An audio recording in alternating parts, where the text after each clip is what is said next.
untuk memiliki semangat tanggung jawab kepada anaknya, dan anaknya ini selalu dihubungkan dengan Allah, dihubungkan dengan Rasulullah, dihubungkan dengan agama Islam, nilai-nilai ajaran agama Islam, syariatan, akidatan, haqiqatan wa tariqatan. Debuna para alim ulama, keluarga gelak insya Allah termasuk keluarga yang selalu di dalam ridho dan rahmat Allah subhanahu wa ta'ala. Ini kira-kira cak Indonesia apa cak Madura? Cak Madura apa Indonesia? Campur ini. Kenapa bahasa Inggris? Kenapa bahasa Inggris? Sebab debuna gelak ucapan terima kasih kepada keluarga Kiai. You are the best. You are the best. Keluarga Kiai, keluarga Kiai itu adalah keluarga yang terbaik. Para hadirin wal hadirat rahimakumullah, segala sesuatu kak dinto para rabu kalau selalu dihubungkan dengan agama, selalu dihubungkan dengan Allah, selalu dihubungkan dengan baginda Rasulullah Sallallahu Alaihi Wasallam, segala sesuatu itu pasti akan bermakna dan akan penuh dengan barokah. Barokah itu di dalam kehidupan dunia itu sangat penting. Makanya kita bersyukur kehadirat Allah dan berterima kasih, alhamdulillah, para pejabat-pejabat dari kapolseknya dan ramilnya, camatnya, ataupun mereka yang mewakili, alhamdulillah beliau-beliau bisa datang merayakan acara yang penuh barokah ini, karena memang tiada harapan kecuali ingin ikut andil di dalam kebaikan dan ingin mendapatkan barokah dari Allah Subhanahu wa ta'ala. Sumber dari segala rahmat dan ridha Allah itu adalah barokah yang diberikan oleh Allah. Makanya kalau kita baca Al-Quran, baca hadis, baca sirah, rata-rata doa yang diajarkan oleh Allah, doa yang diajarkan oleh Rasulullah, doa yang diajarkan oleh para ulama-ulama kita adalah doa mohon barokah dan doa supaya ditambahi ilmu. Coba di dalam Al-Quran perhatikan, Rabbi zidni ilma, ya Allah tambahilah kami ini ilmu. Digabungkan dengan doa-doa yang lain, selalu yang disebut itu adalah barokah. Gak ada yang namanya di dalam Al-Quran diajarkan supaya Rabbi zidni mala, Rabbi zidni jahan, Rabbi zidni maqaman. Sobu, satu-satunya ayat yang ada di dalam Al-Quran Rabbi zidni ilma, dan ditambah dengan keberkahan di dalam segala hal, termasuk di dalam ilmu yang penuh dengan barakah. Ilmu sebarakah kak dinto para hadirin, para hadirat rahimakumullah, adalah ilmu yang bisa dirasakan manfaatnya. Kak Dito, Ananda, sebutnya Kak Dito. Alhamdulillah, mungkin pelajar agamanya karena ada di pondok pesantren Raudhatul Amin. Saya yakin nilai agamanya itu pasti tinggi-tinggi. Mungkin kalau yang lain-lain standar 7, 6, tapi giliran pendidikan agama insya Allah bisa dapat nilai 9, tapi dapat nilai agama 9. Kalau sholat subuhnya jam 9 berarti ilmunya nggak berokah itu. Ada orangnya? Ada nggak orangnya? Hah? Ada santri ditanya, siapa yang paling tinggi pelajaran agamanya? Saya Kiai. Dapat berapa? 9. Setelah dicek ke keamanan ternyata langganan sholat subuhnya itu jam 9. Ini namanya santri cerdas, santri pintar. Jadi ilmu yang bermanfaat itu sama kayak seperti kursi.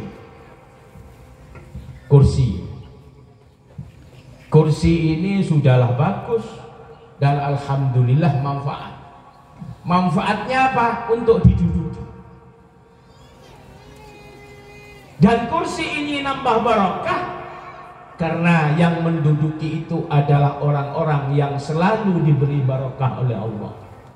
Asatid, guru ngaji, kiai, pejabat yang adil. Kursi ini ditempati oleh orang-orang yang menuntut ilmu. Kursi ini ditempati oleh santriwati yang selalu tiap harinya tidak lepas dari ngaji. Berarti kursi ini adalah kursi yang manfaat dan insya Allah kursi ini juga penuh dengan barokah. Barokah penting.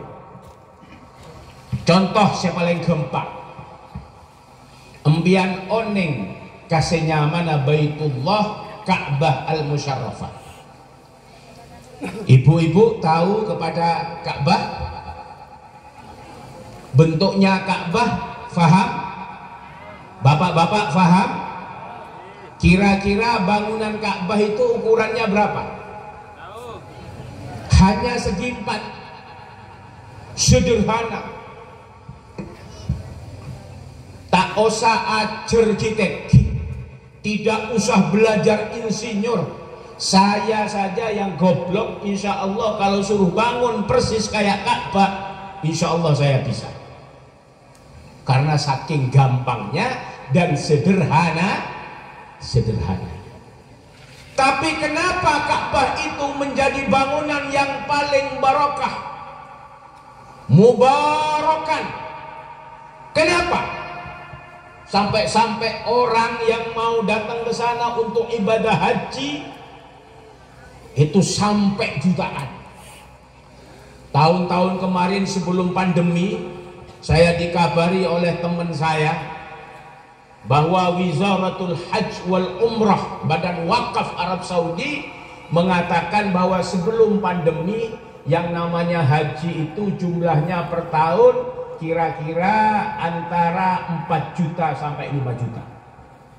Setelah pandemi meningkat dan puncaknya tahun ini itu sampai 10 juta.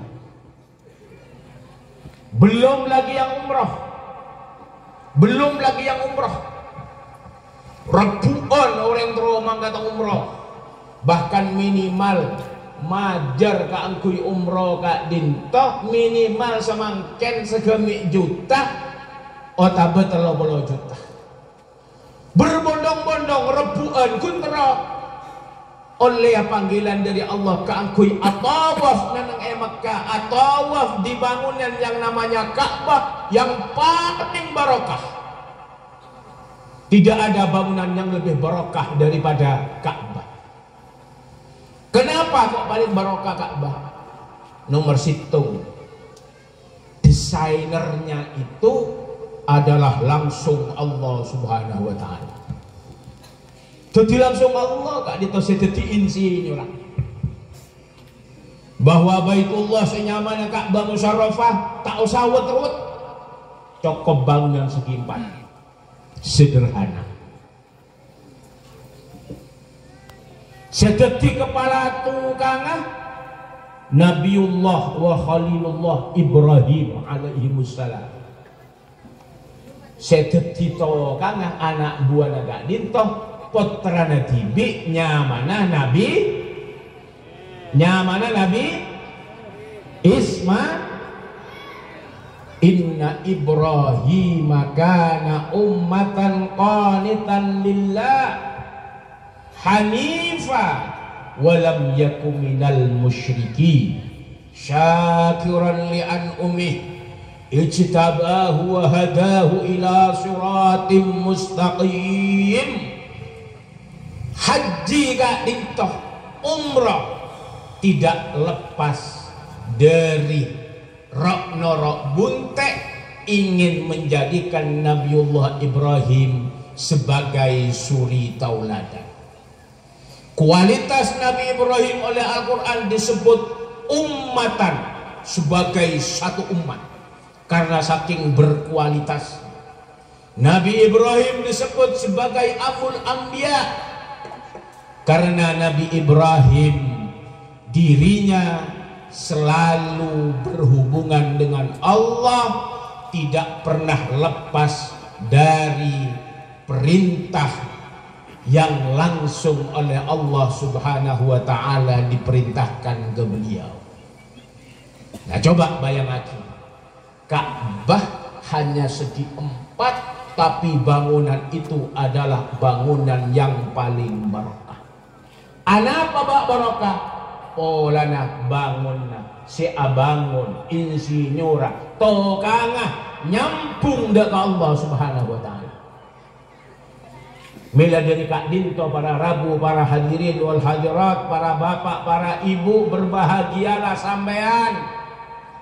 Karena alhamdulillah anak-anak sampean dimondokkan di pondok pesantren yang penuh barokah ini dalam rangka ingin dihubungkan dengan ilmu Allah, dengan ilmu agama, ilmu yang diwariskan oleh Allah kepada para anbiya, kepada rasul, kepada para alim-alim ulama. Gelak kula terus terang saos, termasuk kagum dak kasih sambutan atas nama Kapolsek. Pasir ras mana gelak? Santoso, berarti santosa fid dini wad dunya wal akhirah nika, amin. Ben Pak Santoso Kak Dintoh ternyata tadi jabatannya sebagai Kanit Serse. Saya alhamdulillah Pak Santoso dengan keluarga besar polisi itu sudah dari dulu memiliki hubungan yang baik. Bahkan Kabareskrim sekarang Agus Andrianto itu udah kayak adik saya. Karena beliau termasuk anak angkat daripada mantan Kapolri Jenderal Sutanto dan mantan Kepala BIN. Alhamdulillah sekarang jadi Wakapolri, akan menggantikan murid saya juga yang Wakapolri sekarang DB2.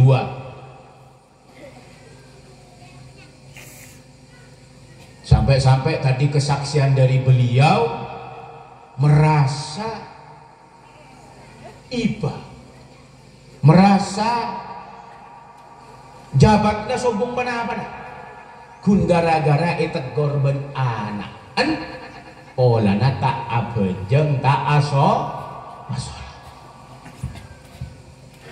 Jadi senyaman anak kana monpon ihubung ngaji kalaban Allah melalui ilmu agama Allah itu pasti akan berkualitas.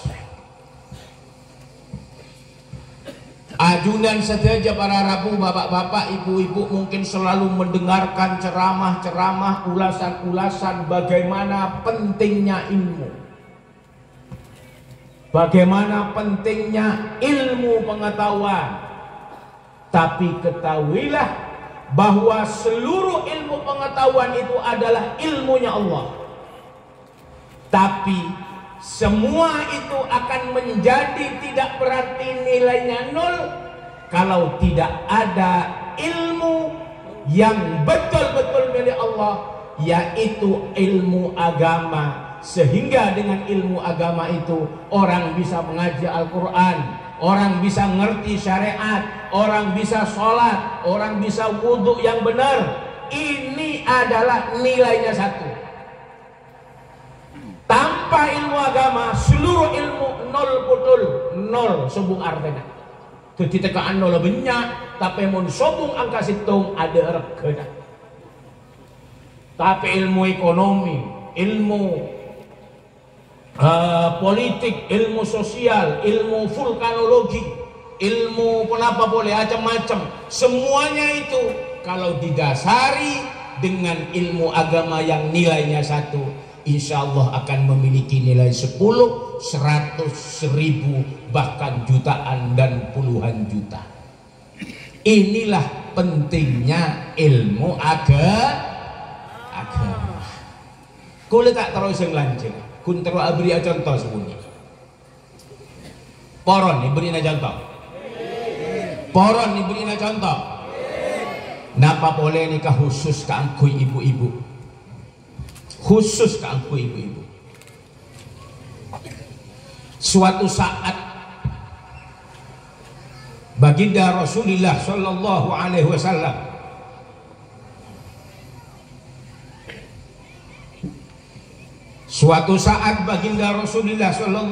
Wasallam sedang bersama-sama dengan istri beliau Sayyidatuna Aisyah binti Abi Bakr radhiyallahu anha. Ketika Rasulullah sedang bersama Sayyidatuna Aisyah, malaikat Jibril datang bertamu kepada baginda Nabi Muhammad sallallahu alaihi wasallam. Assalamualaikum ya Habiballah. Assalamu alayka ya Rasulullah. Assalamu yukri'uka salam. Salam daka ajunan ya Rasulullah. Bada salam dari Allah yang maha assalam. Jawab sareng baginda Rasulullah, waalaikumsalam ya Jibril. Ya toraki masuk ke kamar beliau. Begitu malaikat Jibril mau masuk, tahu-tahunya malaikat Jibril menghentikan langkah di pintu. Sayyidina Jibril langsung mengatakan, ya Rasulullah, mohon maaf, apakah ada orang lain selain jenengan dengan istri jenengan Sayyidatuna Aisyah? Ditanyakan oleh Rasulullah kepada Sayyidatuna Aisyah, iya ada pembantu saya perempuan. Malaikat Jibril mengatakan, ya Rasulullah, tolong pembantu sampean yang ada di dalam itu suruh keluar. Suruh keluar. Karena saya tadi melihat ternyata nama perempuan pembantu jenengan itu namanya tercantum di pintu api neraka. Karena dia termasuk calon ahli neraka dan akan disiksa oleh Allah Subhanahu wa ta'ala. Dan saya sebagai malaikat tidak akan pernah masuk ke rumah di mana di dalam rumah itu ada calon ahli neraka. Akhirnya Sayyidatuna Aisyah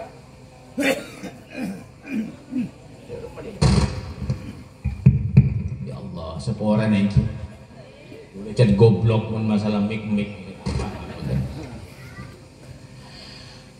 Akhirnya pun apa para hadirin wal hadirat rahimakumullah, Sayyidatuna Aisyah minta maaf kepada pembantunya, wahai pembantuku, karena ini adalah perintah dari malaikat Jibril. Dan Sayyidatuna Aisyah tidak memberitahu. Tolong kamu keluar dulu. Cuma saya tidak ada sesuatu yang bisa saya berikan kepada kamu. Uang nggak punya, apa-apa nggak punya. Yang saya punya hanyalah kurma setangkai. Tolong kamu bawa kurma ini, kamu pulang dulu ke rumah kamu. Nanti kalau sudah waktunya kamu akan saya jemput. Pembantu perempuan tadi keluar dari rumah Rasulullah berjalan sambil memakan kurma karena memang kelaparan. Jalan sambil ada kurma, boleh lapar. Polana Rasulullah sareng Sayyidatuna Aisyah kak dinto para Rabu selama 3 hari tak ada pun apa, hanya ain sareng korma. Pembantunya juga keluar sambil makan kurma. Akhirnya malaikat Jibril kak dinto masuk. Tidak selang beberapa lama, malaikat Jibril langsung memerintahkan, ya Rasulullah, tolong pembantu yang tadi itu kamu panggil kembali, suruh masuk ke rumahmu yang penuh dengan barakah dan kemuliaan ini, karena ternyata saya melihat nama perempuan tadi yang ada di atas pintu neraka sekarang sudah beralih di atas pintu surga. Lari Sayyidatuna Aisyah untuk memanggil perempuan pembantu tadi, akhirnya disuruh dipersilakan masuk lagi ke rumah baginda Nabi Muhammad sallallahu alaihi wasallam. Sayyidatuna Aisyah heran. Sayyidatuna Aisyah terkaget-kaget, akhirnya meminta kepada Rasulullah untuk menanyakan kepada malaikat Jibril apa sebenarnya yang terjadi dengan hal yang seperti ini. Ternyata para rabu, para hadirin wal hadirat rahimakumullah, yang namanya Sayyidatuna Aisyah ketika nyuruh pembantunya keluar dari rumah dengan membawa kurma, subhanallah, di tengah perjalanan perempuan ini melihat seorang nenek tua yang sedang kelaparan, kurmanya hanya sisa satu atau separuh dari satu. Kurma itu diberikan kepada perempuan tua yang sedang kelaparan, dan karena sedekah yang seperti itu, yang namanya perempuan yang sudah tercantum di atas pintu neraka namanya dipindah oleh Allah Subhanahu wa taala ke pintu surga. Nah, itulah asbabul wurud dari hadis baginda Nabi Muhammad sallallahu alaihi wasallam, hendaklah kamu menghindar dari neraka. Ittaqun nar walau bisaqqi tamrah, hati-hati, berlindunglah kamu itu dari api neraka walau bisaqqi tamrah, walaupun hanya dengan sebiji kurma. Coba ajunan bayangake, sedekah terbesar dari sampean sebagai wali santri, wali murid, itu adalah untuk membiayai anak-anak sampean ini untuk sekolah. Itu adalah sedekah terbesar. Jadi keikhlasan jenengan memondokkan anaknya di sini untuk menuntut ilmu agama, ateng benteng nyari biaya, ateng benteng nyari obat, ateng benteng nyari kelakuan untuk biaya anak-anak sampean, itu adalah bentuk sedekah yang paling berkualitas, dan insya Allah sedekah itu akan menjadi penghalang para ayah, para ibu, para kakek, para keluarga dari siksa api neraka. Ini kefadilan ilmu, senyamana ilmu. Bendai sarang ajunan dadi sedekah lebih hebat daripada sedekah kurma. Anggana gula nyokon dek wali santri, wali murid, mun kaangkuy santrek kade aki baktona sahriyah langsung bajar aki. Mun perlu sebelum tanggal datang majar kade. Cok dek kade aki makompol pese, mele HP, mele korseh, mele nikah.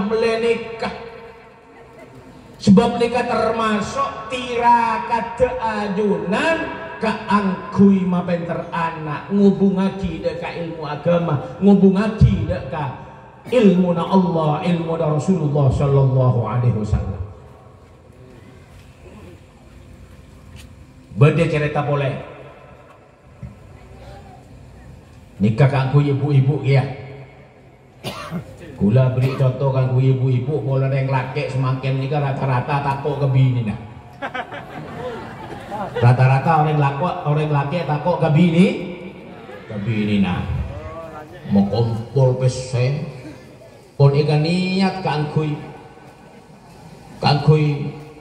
majar SPP, kaangkui nyombeng pondok, pas ternyata ben bini naik taki pesen. Ego bayi arisan, ego bayi bedok, ego bayi apa ada, batakok lagi nih, berkiaki ke bini. Ya, maksud kula ale ibu-ibu kak dito ngerteh. Sebab senyamana orang bini kak dinto para rabu paling gampang. Senyamana orang bini kak dinto mon pon endi laki swargane gila kena. Swargane gila kena. Teka ahlakene niku pun orang bektak gena. Tapi ambian pakun tak ada galakena. Kartis surga mon bener. Coba orang jahat napa coba? Senyamana Sayyidah Siti Asia ndik lakeh nyamana Fir'aun. Tapi alhamdulillah Fir'aun ahli neraka, rajina pakun ahli suarga. Nikah beri contoh boleh. Ulah saung guna mun pengajian ingat kak ditobah beda lampu-lampu nih ingat nih kesolak mata gula saung.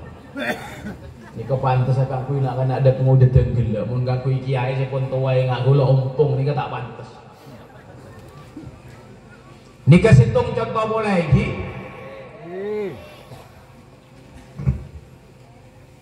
Suatu saat Rasulullah kak dinto ajalan dari combon entar ke baki aziarah langsung aziarah boleh ke penguburan syuhada Uhud. Sebab Rasulullah gak dinto ngagungi kebiasaan, memiliki kebiasaan itu untuk ziarah kubur. Ketika Rasulullah Shallallahu Alaihi Wasallam melewati salah satu kuburan orang-orang Islam,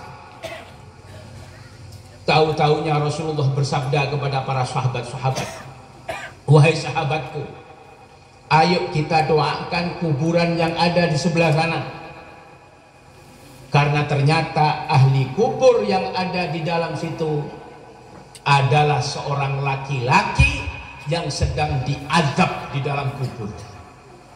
Para sahabat tanya, kenapa ya Rasulullah? Karena dia seorang laki-laki, tidak tanggung jawab kepada istrinya, tidak tanggung jawab kepada keluarganya, selalu menyia-nyiakan, akhirnya disiksa oleh Allah Subhanahu wa Ta'ala. Rasulullah terus jalan, didoakan oleh Rasulullah dan para sahabat.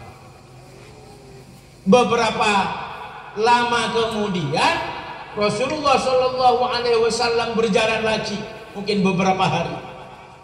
Ternyata Rasulullah bersabda kepada teman-temannya, wahai para sahabatku, ternyata kuburan yang kemarin itu disiksa oleh Allah Subhanahu Wa Taala, ternyata sekarang sudah dijadikan rawdatun min riyadil jannah, dilapangkan kuburannya, diberikan kenikmatan-kenikmatan surga oleh Allah Subhanahu Wa Taala. Para sahabat heran. Ya Rasulullah, bisa secepat itu dosa-dosanya diampuni? Kira-kira apa ya Rasulullah rahasianya kok bisa sampai seperti itu? Rasulullah Shallallahu Alaihi Wasallam bersabda dan bertanya kepada malaikat Jibril. Malaikat Jibril memberi jawaban dari Allah, iya benar. Kemarin laki-laki itu sedang disiksa di alam kubur yang menyia-nyiakan istrinya. Ternyata dia meninggalkan seorang anak masih kecil, dan anak yang kecil itu ternyata sudah bisa membaca Bismillahirrahmanirrahim dengan nama Allah yang Maha Pengasih dan lagi Maha Penyayang.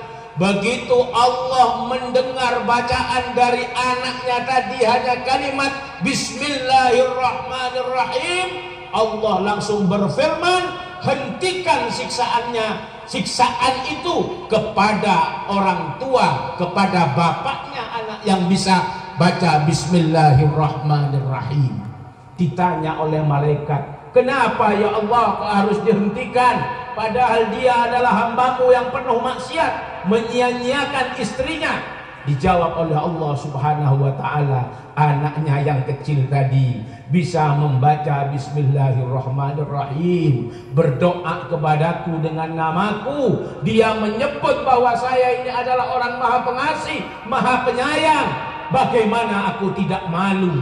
Anaknya berdoa dengan kalimat bismillahirrahmanirrahim. Aku malu kalau sampai aku tetap menyiksa bapaknya yang ada di alam kubur.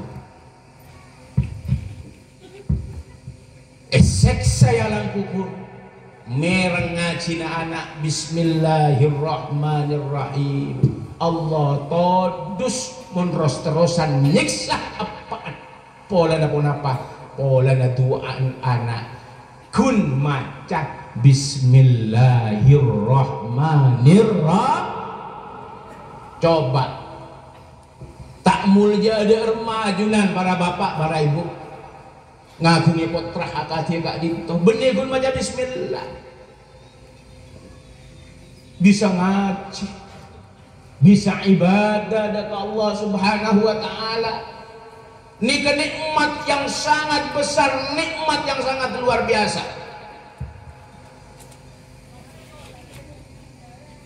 Hanya dengan kalimat bismillahirrahmanirrahim tulus dari seorang anak bisa menjadi pembebas dari siksa api neraka, bisa menjadi pembebas dari siksa alam kubur karena doa seorang anak yang ikhlas tulus untuk kedua orang tuanya. Manggana ajunan mun ngabesaki di rumah kiai kak dito, masya Allah. Saya wajib pagi kata putrana, saya wajib pagi kata santrena de rumah carana makleku ongku mun ajar ilmu agama, ngajar Al-Quran patepak tajwid gelak de guna ananda kayak Mustafa bin kayak Husin ja asok kora polana malam samangken kula bisa Rabu di tengah-tengah ajunan. Tapi saya lebih bersyukur boleh para Rabu polana kula bisa aja habis kapon duka itu bisa tapangki sarang ajunan sedeja sebeda ipulau kak itu kula kak itu lebih syukur dari Allah. Kula tepan area Jumat beda pengajian muncar mangkat dari Keraksan ke muncar kak itu kira-kira kol 10:30 siang dopak ke muncar akompol sarang para ehwan Torekoh Tijaniyah polana beda abna Syekh Ahmad bin Muhammad At-Tijani norok hailalah yaumul Jum'ah ba'da isya pas pengajian gula ngesek pengajian gula ngesek nak ada tak barang ngaji sarang topo to na Sayyidi Syekh Ahmad bin Muhammad At-Tijani gula tak bengat padahal gula ni kapon niat ban anak gula gak ditah Muhammad Maisur ban supir langsung antara ka sumenep polana Sabtu pagi jam 9 kapal itu sudah harus berjalan. Tapi subhanallah tak kegeraki bermulia. Kula gila ego aja sarang kiai. Esaku ke Mustafa ni pun ngagungi ilmu sakti agak dia abana almarhum ke Badri Mas Duki. Sebab abah agak itu terkenal ilmu sakti ni kebinya. Tapi ternyata kita orang kiai, apa putrane kiai.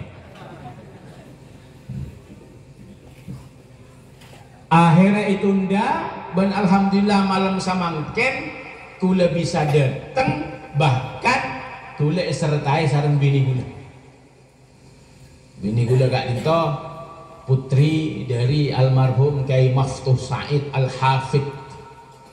Kiai Maftuh abana gak dito keluarganya termasuk keluarga sebenarnya nang Gresik, keluarganya keluarga Hafidul Quran.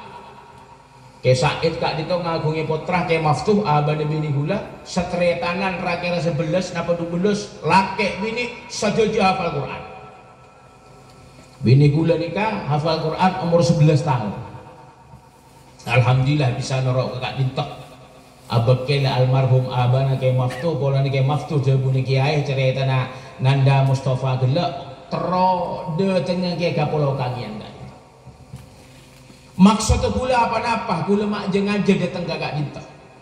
Padahal gula ni kering laku saong guna. Beda acara rapat sarang ketua PWNU ke Marzuki Mustamar. Tapi tak penting, menurut gula lebih penting ajudan saja sebagai kak dintok. Maksud kula cerita kak dinto berharap ternyata pengorbanan kedua orang tua, pengorbanan dan perjuangan guru ngaji, pengorbanan perjuangan para guru-guru diniyah, guru-guru ilmu pengetahuan, pengorbanan perjuangan beliau-beliau para kiai-kiai, beliau-beliau para ulama-ulama sampai ke Wali Songo yang membawa Islam ke Indonesia. Ternyata perjuangan beliau-beliau tidak akan pernah terbalaskan dengan apapun oleh anak-anak rohaninya, oleh anak-anak biologisnya. Walaupun dia membalas dengan apapun, kita bisa balas atas jasa-jasa mereka-mereka yang memperkenalkan kita kepada ilmu agama, memperkenalkan kita kepada agama Islam, memperkenalkan kita kepada Rasulullah Shallallahu Alaihi Wasallam, memperkenalkan kita kepada mereka-mereka yang berjasa di dalam perjuangan agama Islam. Jazakallahu anna afdhala ma jaza bihi nabiyyan an ummati. Jazallahu anna wa ashabaka wa ulamai ummatika alladzina ballaguna dinal Islam. Amin. Terima kasih itu tidak akan pernah bisa terbalaskan oleh apapun. Makanya kula jangan aja datang ke Kak Dinto berharap. Kula oleh cerita di rumah almarhum Abah Kak Dinto, Rabu Kak Dinto numpak sampai 11 jam. Numpak napa nyaman Kak Lisa? Mercy. Napa nyaman Cong? Hah? Napa nyaman? Truk. Ki gerobak ka saya tumpak jepon. Ya Allah, gelak nyaya cerita ke kulai paring kasor Abah Kak Dinto asaren sareng umi ya Wan. Dan sarenan pola na paya, tapi punten na syukur dek Allah. Apa? Pola na tero dia andil sedikit banyak aja ke agama Allah, aja ke iman, aja ke Islam, aja ke sholawat ke Rasulullah, aja ke tarekat para wali-wali Allah Subhanahu wa taala. Pola na guntero ikut andil segoni. Mila dari Kak Dinto alhamdulillah gula cek bangga na Kak Dinto ka anggota polisi sebudaya Kak Dinto gula kawal. Saya tadi itu dikawal Pak Kanit sama anak buah jenengan itu. Dan alhamdulillah sekarang sudah bisa dirasakan sinergitas antara aparat-aparat kita dengan para alim ulama. Ini mungkin polisi ini banyak yang tidak tahu. Tulisan saya di situ tadi itu adalah Ketua Jatman Jawa Timur. Jatman itu adalah Jam'iyah Ahlu Thariqah Al-Mu'tabarah An-Nahdiyah, organisasi kumpulan thariqah-thariqah yang sah di bawah Nahdlatul Ulama. Pimpinannya sekarang, ketua umumnya adalah Maulana Habib Lutfi, dan saya kebetulan diminta oleh beliau untuk menjadi ketua di Jawa Timur. Saya dulu itu alhamdulillah sering sowan ke Maulana Habib Lutfi karena hubungan baik antara beliau dengan abah saya almarhum Ki Badri Masuki, hubungan baik dengan mertua Ki Maftuh Said. Alhamdulillah kita pada waktu itu masuk ke tentara-tentara, malah di kepolisian itu tugas saya Pak Polisi. Mulai Kapolrinya pada waktu itu siapa Pak Rusman Hadi. Itu kita sudah melakukan pendekatan kepada beliau, dan puncaknya itu adalah ketika Kapolrinya Jenderal Sutanto, beliau menjadi kepala BIN. Alhamdulillah bisa terbentuk hubungan yang harmonis antara Jatman NU dengan tentara dan polisi. Makanya sekarang ada istilah NKRI harga mati. Harus ada sinergi antara ulama dengan umara, khususnya TNI Polri. Dan alhamdulillah di Jatman itu sampai detik ini kalau ada acara pasti ada acara kirap bendera merah putih, karena itu adalah bentuk pengabdian thariqah, bentuk pengabdian agama Islam ala thariqati ahli sunnah wal jamaah kepada bangsa dan negara untuk menjaga agar supaya terus aman. Mila diri Kak Dito, saya minta kepada para pejabat-pejabat, ayo tingkatkan sinergitas itu. Insya Allah dengan adanya kerjasama yang baik, jenengan punya perhatian kepada para santri, kepada pondok pesantren, apalagi di pulau yang sangat luar biasa ini, walaupun terpencil, saya yakin itu nanti akan menjadi modal sampean Bapak polisi, para pejabat, untuk sama-sama menuju surganya Allah Subhanahu wa ta'ala. Amin amin ya rabbal alamin. Ampun berapa menit? Ampun berapa menit? Hah? Terus lagi apa bunten? Wah cek nyaman terusan kula melekak tak nginum nih. Terus lagi apa bunten? Terus lagi ya. Dia terus lagi jadi gunain pote melol nih. Ada kopi nah. Kopi ini gede beda termos. Nah, tolong ke santri seru lagi secangkir we.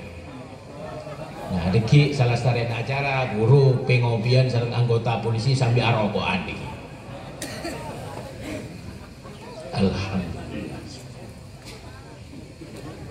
Alhamdulillah. Alhamdulillah.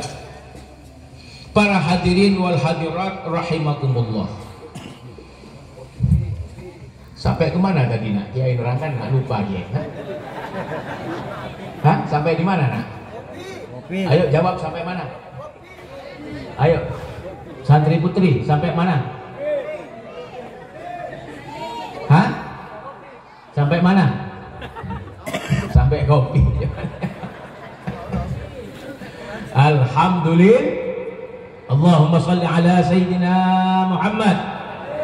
Ya Rabbi salli ala Muhammad. Ya Rabbi salli alaihi wa sallim.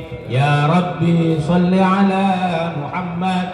Ya Rabbi salli alaihi wa sallim. Para hadirin wal hadirat rahimakumullah. Nikah senyaman barokah, ilmu barokah, jabatan barokah, harta barokah, anak barokah, sebarokah bermanfaat kah itu sebisa kebisamu ngadep dekat Allah Subhanahu wa ta'ala. Beda kitab ni gini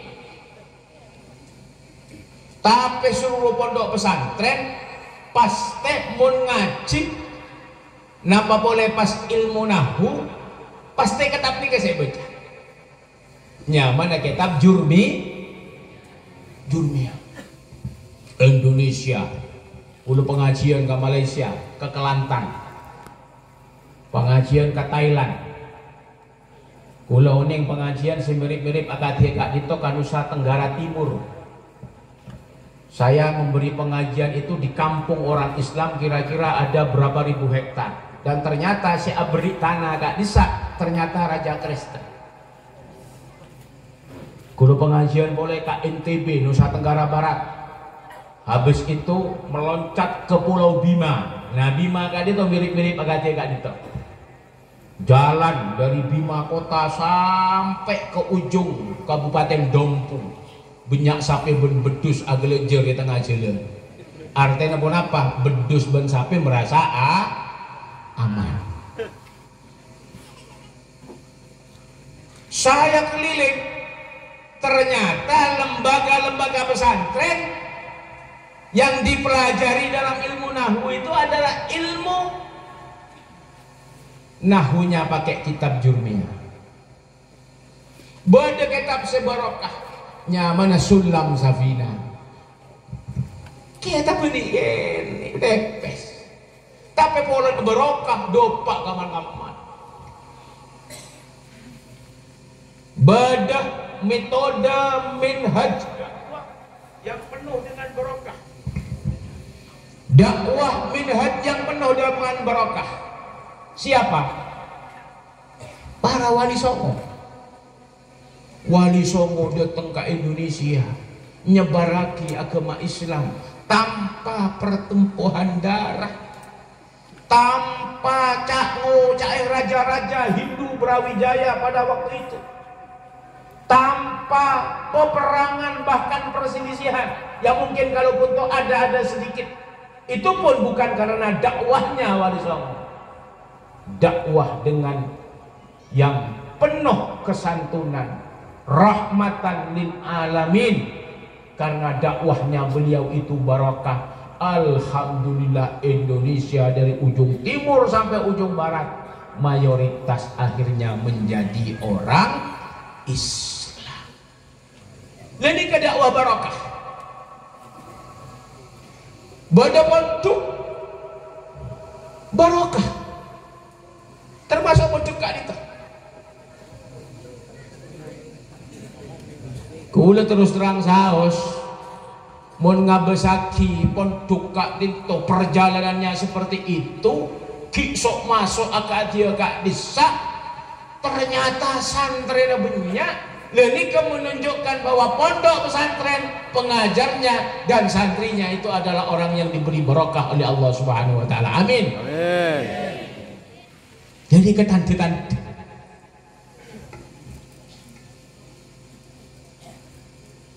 beda torikoh sebarokah, padahal muassis torikoh kak minto beda nang Irak Syekh Abdul Qadir Jailani depak ke Indonesia pengikut pengamal torikoh ini banyak,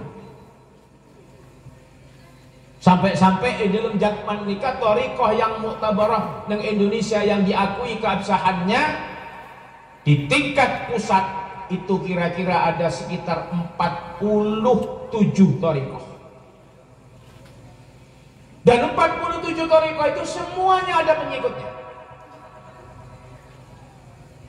Tapi pada situng torikoh saya sangat super barokah nyamana torikoh Tijani. Torikoh Tijani ya Kak Dintoh, muassisnya adalah Sayyidi Syekh Ahmad bin Muhammad At-Tijani radhiyallahu an, dilahirkan di Aljazair dan dikuburkan di Fas Maroko, yang kemarin kesebelasan Maroko itu alhamdulillah ada di barisan keempat. Anak kula nikah ki baru mulai dari Maroko. Ki baru mulai dari Maroko. Kula oning ke Maroko, numpak pesawat ni ke Bararabu mau nentar ke Maroko, kira perlu bakto sampai 20 jam transit ajolan boleh 20 jam, karena itu ujung Afrika Barat. Nyebrang sakoni ampun depak ke Spanyol. Ya coba kemudian bayangake. Sing ngagungi torikoh Tijani ya Kak Dinto Syekh Ahmad bin Muhammad At-Tijani, jauh nak dia Kak disak Ekiba ke Indonesia sarang ekiae, ternyata torikona penuh dengan barokah dan alhamdulillah pengikutnya detik ini paling banyak di dunia.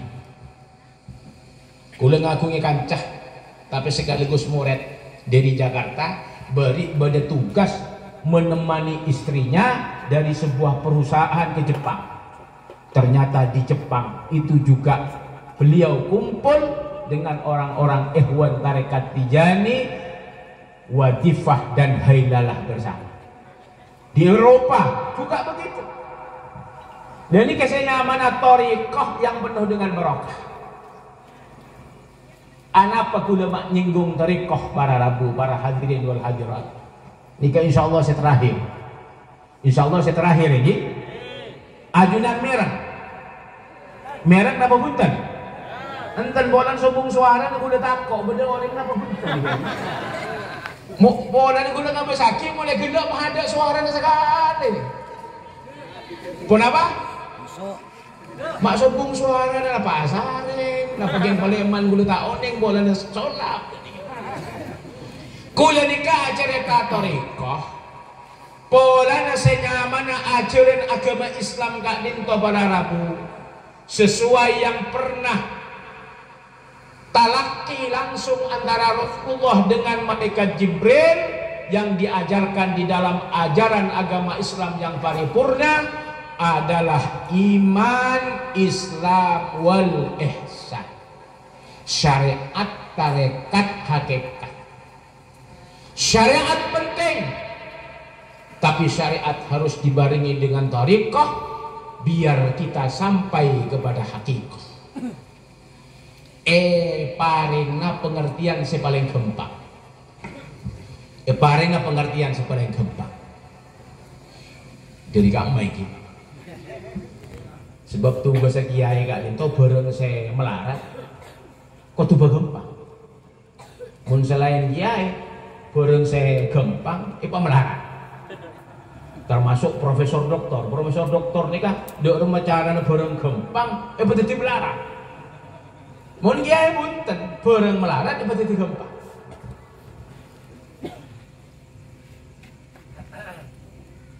Nama kamu siapa nak?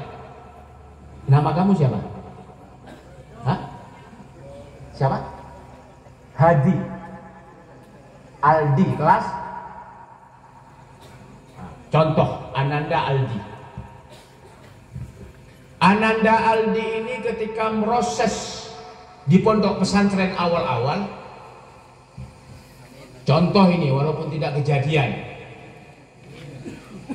waktu proses mondok di pondok pesantren ini, tahu-taunya Aldi itu sholat menghadap ke sana. Berarti menghadap ke, padahal yang benar menghadap ke kiblat, ke Baitullah, ke arah. Ternyata Aldi ini sholatnya ngadep sana. Itu menurut syariat sah tidaknya sholat, itu sah atau tidak? Tidak sah. Ada temannya Aldi habis main sepak bola, acara anak pendok, kau saya buka pas Allahu Akbar, abojong ngadep ke saya. Sana bebutan soal itu. Nikah senyamana syariat. Salah syariat kak dinto para rabu para hadirul hadirat. Kesalahan di dalam syariat itu bisa kelihatan mata atau tidak? Bisa kelihatan oleh mata. Ananda Aldi, kata ustadznya, yang benar itu begini. Temannya Aldi harus nutup aurat begini. Ustadznya bisa negor karena kesalahan di dalam syariat kelihatan oleh mata. Itulah yang namanya syariat. Tetapi di dalam thariqah yang diurus itu bukan zahirnya, yang diurus itu adalah memperbaiki batiniyahnya, hatinya, kretek ke atik siapa tepat. Bener asarongan, aklambian ngak gula, asongkoan, bahkan asobanan, ngaku siwak, bojong. Allahu Akbar, Bismillahirrahmanirrahim. Lengkap sempurna, bocaknya nyaman, enggak sudes. Menurut embian saya tak oning, pasti sudah memenuhi syarat sah secara syariat. Tapi ragera embian beoning ngegelak bahwa ternyata kulit depan abojong kak bisa seepek kere cukup keren. seepek kere pese, seepek kere kelakuan, takok bedus kita iberi ngakan bekto ngakan, ko betir kasape, dulung ate ini dak dikduk, seepek kere ternyata dunia benih nyambung dengan Allah Subhanahu wa taala. Jadi kesenyamannya tugas toriko. Anggana Ajunana Besaki mengasuh pondok pesantren Kyai Husin kak itu. Anak apa mak bertoriko? Eki boleh terima tepat kak itu. Bemun kiai yang bayi atoriko, pasampian wali santren eta atoriko, duma budu gelum ya. Pas asa hati itu tak narok toriko, tak ajar, tak proses. Berarti budu secara gelum. Jadi kesenyaman toriko. Siapa yang tahu namanya Imam Ghazali? Yang putri. Namanya Imam Ghazali siapa? Nama lengkapnya. Yang bisa jawab kasih uang 100.000. Ditambah oleh Pak Kanit 500.000. Ayo, namanya Imam Ghazali siapa? Putra Muhammad bin Muhammad. Ayo ke sini. Yang bisa jawab ke sini. Putri ke sini. Ayo, ini ada 200.000 mak pas. Ayo ke sini. Ayo Putra, ada yang tahu?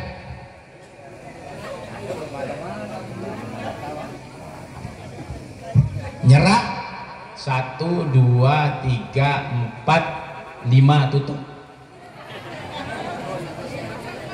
Obeng masuk kan? Al Imam Ghazali kak ditonya mana? Abu Hamid Muhammad ibnu Muhammad Al Ghazali At-Tus. Imam Ghazali kak dintoh termasuk rujukan orang-orang kalau ingin belajar ilmu thariqah, ilmu tasawuf. Imam Ghazali itu saking alimnya sampai beliau itu dijuluki sebagai ulama mujaddid. Karena setiap 100 tahun di dalam ajaran agama Islam itu pasti akan ada seseorang yang alim, allamah yang luar biasa sampai kepada makom mujaddid, pembaharu di dalam Islam. Imam Ghazali itu termasuk itu.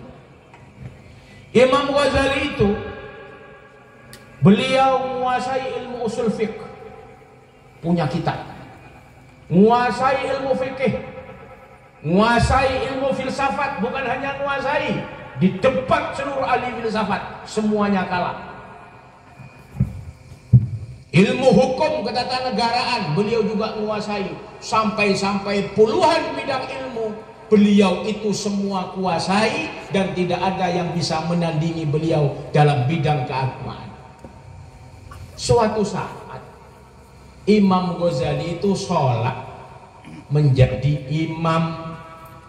Yang menjadi makmum itu adalah ibunya dan adik beliau yang bernama Ahmad.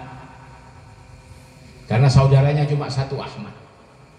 Nah, cerita sampai ke Kak Dito ada lagi. Imam Ghazali itu orang tuanya adalah orang yang biasa-biasa, tidak kaya raya. Bahkan pekerjaan orang tuanya itu hanya tukang memintal benang. Tapi ayahnya Imam Ghazali ini punya kebiasaan kalau sudah dapat mengumpulkan uang, sepertiga untuk keluarganya, sepertiga untuk disedekahkan, sepertiga lagi untuk lembaga pendidikan bisaki kiai ulama-ulama yang ada pada waktu itu. Beliau meninggal dunia, tapi yang namanya hartanya ini sudah dikumpulkan dan sudah dibagi 3. Tapi ternyata polana orang miskin tak cukup biayanya. Akhirnya Imam Ghazali kak dinto sekolah, berdasarkan sekolah pondok gratis, dapat beasiswa dari ke khalifahan pada waktu itu. Tapi karena Imam Ghazali gak didik sareng orang sempurna dengan hal-hal yang seperti itu, akhirnya jadi orang aneh. Nah, nikah orang sempurna. Biasa aki ajunan gak ditemu Nabi, tapangki sareng kiai, tapangki sareng orang hafal Quran, ustadz sebar hikmat, nyereng ajunan gak ditemu berlomba-lomba untuk asodaka, untuk berbuat baik kanggo bontuk, niat kanggo mulja kiana, muljongku putra negara. Tak alim, tak pinter, tapi seneng ka orang sing di ilmu yang kak tak putra negara itu. Imam Ghazali juga itu paling alim oleh. Tidak ada yang bisa menandingi beliau. Suatu saat apa jeng Imam Ghazali itu Allahu Akbar seperti makmum umminah sareng alen seanya begitu lastari apa jeng assalamualaikum warahmatullahi assalamualaikum warahmatullahi. Adiknya itu akhirnya sholat lagi, mengulangi sholat. Imam Ghazali tersinggung, nanya kepada ibunya, suruh tanyakan kepada adiknya. Ternyata kata adiknya itu apa? Setelah menjawab pertanyaan Imam Ghazali, ibu, kenapa adik saya itu nganggap bahwa saya ini tidak sah jadi imam? Padahal dari awal sampai selesai. Nah ini kan boleh seneng nih kamu petang nih kan. Boleh tak silau pun. Tak kenapa pakai terus begini. Allahumma salli ala Muhammad. Nikah tandem mari cepat mari nih. Para hadirin wal hadirat rahimakumullah, ampun tak usah sibuk urus-urus ini kampung, atau sampai mari buru di boleh. Para hadirin wal hadirat rahimakumullah, salastare. Nah, apa jam? Oh, ya dia boleh ya Allah. Alhamdulillah. Adan to setera napa terus aja? Adan to setera napa terus aja? Terus lagi? Para hadirin wal hadirat rahimakumullah. Setelah ditanyakan, akhirnya adiknya Imam Ghazali, Imam Ahmad itu menjawab kepada ibunya, wahai ibuku, saya tadi menganggap bahwa sholatnya kakak saya Imam Ghazali yang katanya alimnya orang, ternyata bagi saya sholatnya tidak sah. Kenapa kok tidak sah? Karena sepanjang sholat saya melihat dari baju jubah yang dipakai oleh kakak saya penuh dengan darah kotor dan itu najis hukumnya.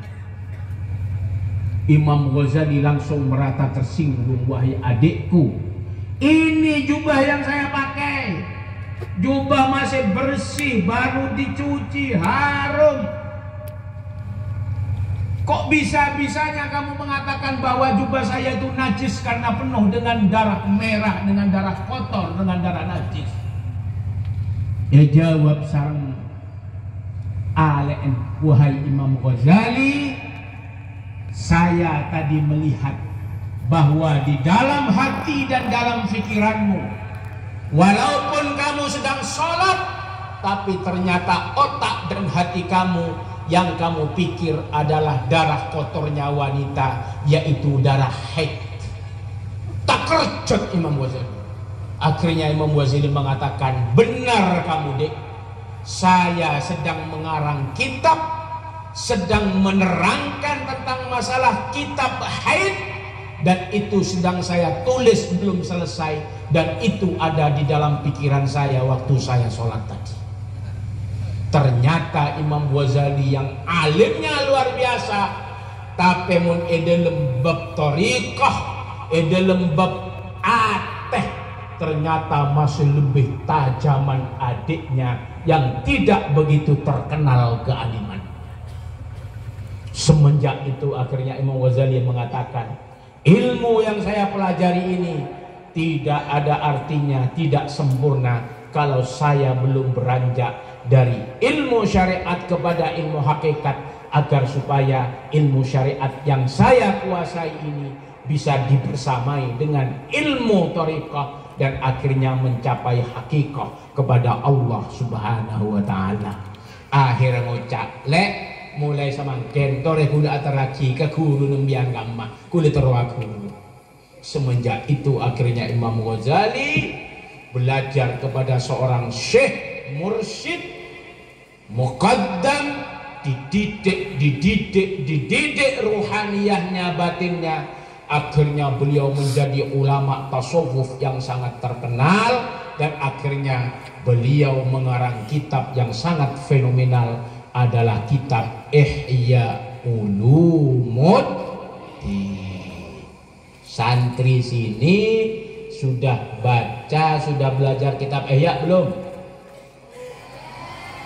Kalau belum ataupun sudah belajar, cek ben seremben Montero barokah ngereng ngaji langsung ke beliau dek kakek Husin, langsung soro bimbing thariqah, bimbing sholawat Fatinah, insya Allah bekal nambah lebih barakah dan lebih manfaat fid dini wad dunya wal akhirah. Terakhir, orang mun pun norok tarekat minimal ulah gak dito norok tarekah tijaniyah pada saran beliau, ulah muqaddam beliau muqaddam, minimal orang mau norok tarekat minimal satu hari kita itu wajib baca istighfar, baca sholawat, baca la ilaha illallah Muhammadur Rasulullah. Mun dalam tarekat tijani bada senyamana wadifah, bada hailalah, dalam wadifah bada solawat yang sangat khusus, namanya solawat Jauharatul Kamal, harus ada izin khusus kepada beliau. Dalam kitab iterangaki, dalam kitab-kitab tasawuf, salam yang dijawab langsung oleh Rasulullah itu satu, ketika kita sedang berziarah ke Madinah, ke kuburan baginda Rasulullah sallallahu alaihi wasallam. Assalamualaikum ya Rasulullah. Jawab langsung sareng Rasulullah. Mun gula salam dari kanjeng, salam kak dito pada pak melalui malaikat, buri jawab sareng Rasulullah tak langsung. Tapi menggula sarang ajunan aziarah ke Madinah, salam dak Rasulullah langsung ijawab sarang Rasulullah sallallahu alaihi wasallam. Tapi ka angkui mangkat ke Madinah minimal 30 juta. Mun nyari si muda 15 juta, tapi akhirnya coko-coreng abeli ka Pulau Kangian tak dadi ke Madinah. Salawat saya jawab langsung sareng Rasulullah bila tepaan kula sareng ajunan apa aja. At-tahiyyatul mubarakatus salawatut thayyibatu lillah. Assalamu alayka ayyuhan nabiyyu wa rahmatullahi wa barakatuh. Orang sewali-wali akadhe gak dinten mun pun depak ka kalimat assalamu alayka ayyuhan nabiyyu wa rahmatullahi wa barakatuh, neng sebab rata-rata langsung mireng jawaban dari baginda Nabi Muhammad sallallahu alaihi wasallam. Kak dinto mun pun ngagungi makom sesobung hijab antara beliau sareng Rasulullah. Makanya orang-orang akadia kak dinto betul-betul menikmati tepan apa aja, tepan at-tahiyyatul mubarakatus salawatut thayyibatu lillah. Assalamu alayka, khitab langsung dari Rasulullah, beni assalamu alaihi, beni assalamu alayka. Boleh jawab langsung sareng baginda Nabi Muhammad sallallahu alaihi wasallam. Pasien nomor telok dalam tarekat tijani kak dinto para rabu beda senyamana sholawat Jauharatul Kamal. Orang mon oleh ijazah kak dinto rutin maca kak dinto beni kun jawab langsung sareng Rasulullah. Tapi ketika kita membaca sholawat Jauharatul Kamal, baginda Rasulullah Shallallahu Alaihi Wasallam norok ragu karena mulianya sholawat Jauharatul Kamal. Nika dalam tarekat pijan.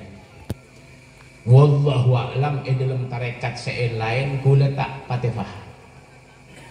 Tapi ala kulli hal, napa seampun jazaaki sareng beliau. Eki kak dinto salawat Fatih, salawat Allahumma salli ala sayyidina Muhammadin al-Fatih lima ulik ila akhirih. Ngereng seampun ijazaaki sareng beliau ke Husain kak dinto ngereng jaga bararabu. Sebab senyaman salawat kak dinto insyaallah pada muljasa kerja. Salawat kak dinto pada ngagungi lebihan ben keistimewaan.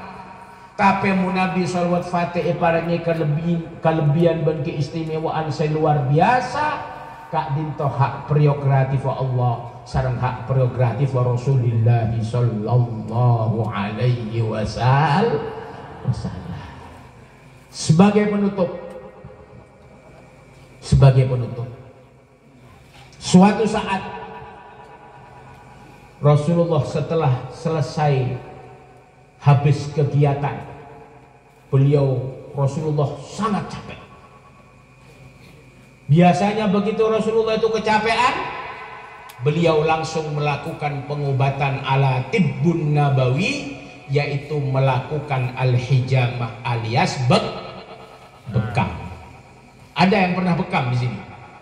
Ya. Saya alhamdulillah pernah bekam.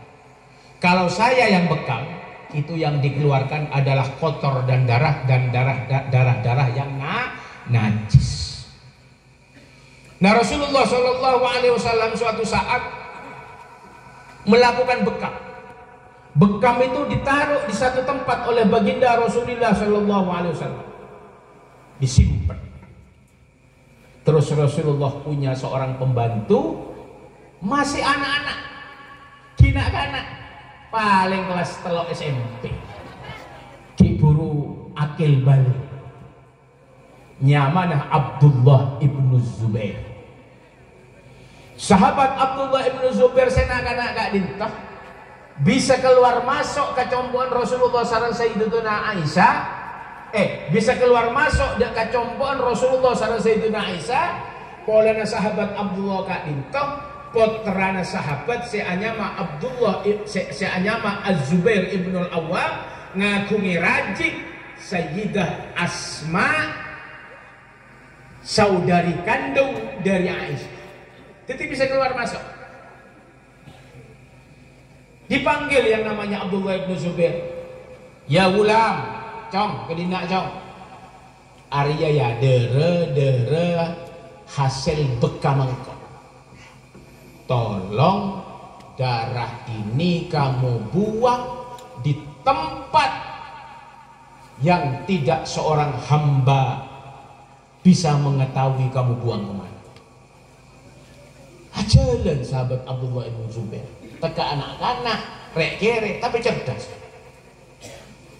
Beberapa saat menghadap Rasulullah ditanya, ya Abdullah, apakah kamu sudah buang darah saya tadi? Pun angkepna kula sareng ajunan derena Rasulullah kak ditekan pada bayi dere kotor benderena najis. Ini kak angkepna kula berbeda, angkepna orang gendeng, orang-orang buduk. Tapi senyaman Abdullah bin Zubair begitu ditanyakan oleh Rasulullah, ya Rasulullah, mular takok, ya Rasulullah, darah tadi sudah saya buang ya Rasulullah, dan saya buang di tempat yang insya Allah seluruh makhluk Allah tidak akan pernah tahu. Tapi nangis, desak sareng Rasulullah, ibu angga dimbi bandel jajong, tak langkong ya Rasulullah, tak langkong ya Rasulullah, mohon maaf ya Rasulullah, darah yang tadi itu saya buang ke tempat yang sangat rahasia, semua hamba Allah tidak akan pernah tahu. Darah tadi saya buang di perut saya ya Rasulullah, saya minum ya Rasulullah. Rasulullah gak ditoneng-neng sambil senyum. Tapi Abdullah ibnu Zubair ketakutan karena takut dipandang salah dan dinilai salah melanggar syariat oleh Rasulullah. Tapi ternyata setelah itu Rasulullah mengatakan, wahai Abdullah ibnu Zubair, karena kamu sudah meminum darah saya, perut yang di dalamnya ada darah saya, perut kamu tidak akan pernah sakit, dan seluruh jasad kamu, darah daging kamu yang sudah tercampur dengan darah saya tidak akan pernah disentuh oleh api neraka.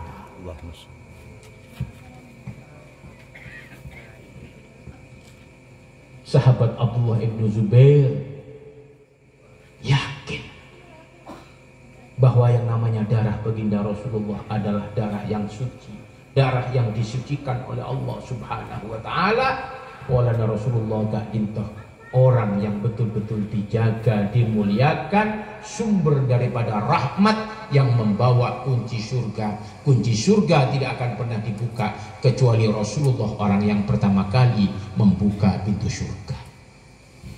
Tapi pertanyaannya, apakah kita bisa mendapatkan keutamaan fadilah seperti Abdullah ibnu Zubair? Tidak akan pernah. Para ulama mengatakan, kalau kamu ingin mendapatkan fadilah seperti itu tadi, dijaga kamu dari siksa api neraka, hendaklah kamu selalu istiqomah membaca sholawat kepada baginda Nabi Muhammad sallallahu alaihi wasallam. Napa boleh maca sholawat Fatih. Man shalla alayya marrah sallallahu alaihi ashra, wa man shalla alayya ashra sallallahu alaihi mi'ah, wa man shalla alayya mi'ah sallallahu alaihi alfa, wa man shalla alayya alfa sallallahu alaihi, wa man shalla alayya alfa harramallahu jasadahu minan nira. Orang yang salawat ke engkau sekalian, jawab 10. Salawat 10, jawab 100. Salawat 100, jawab 1000. Buat orang yang salawat 10, harramallahu jasadahu minan niran, diharamkan jasadnya dari sentuhan api neraka. Jadi intisari dari seterjah Kak Dinto para hadirin wal hadirat rahimakumullah, ngireng gula sarang ajunan di dalam kehidupan sehari-hari. Marilah segala sesuatunya kita sambungkan kepada Allah, kita sambungkan kepada baginda Rasulullah sallallahu alaihi wasallam, kita sambungkan dengan para ulama-ulama dan aulia-aulia Allah Subhanahu wa taala. Muga-muga kula sareng ajunan sedaya para ragu, para hadirin wal hadirat rahimakumullah, dan seluruh santri-santri yang memiliki hubungan dengan pondok pesantren ini, mudah-mudahan kita semuanya dikumpulkan di surganya Allah Subhanahu wa taala ma'alladzina an'amallahu alaihim minan nabiyyin was-siddiqin wasyuhada'i was-salihin wa hasuna ulaika rafiqa. Wa akhiru da'wana anil hamdulillahi rabbil alamin. Dadi ajunan sedaya para rabu badhe pokon apa setero ajar masalah thariqah, nyambung ada ke Rasulullah melalui thariqah Tijaniyah sholawat Fatih, ngereng langsung acabis dekat beliau Kiai Husin, sebab beliau Kak Dintoh ampun ngagungih izin hak untuk memberikan izin ke angkoi kula sareng ajunan sedejah. Moga-moga beliau sekeluarga pondok pesantren Kak Dinto jaga sareng Allah, paringi barokah sareng Allah Subhanahu wa taala fid dini wad dunya wal akhirah. Korang lebih ngabdin nyaum sepora. Hadzanallahu wa iyyakum ajma'in wa astaghfirullahal azim li wa lakum. Wallahul muwaffiq ila aqwamit thariq. Wassalamu alaikum warahmatullahi wabarakatuh.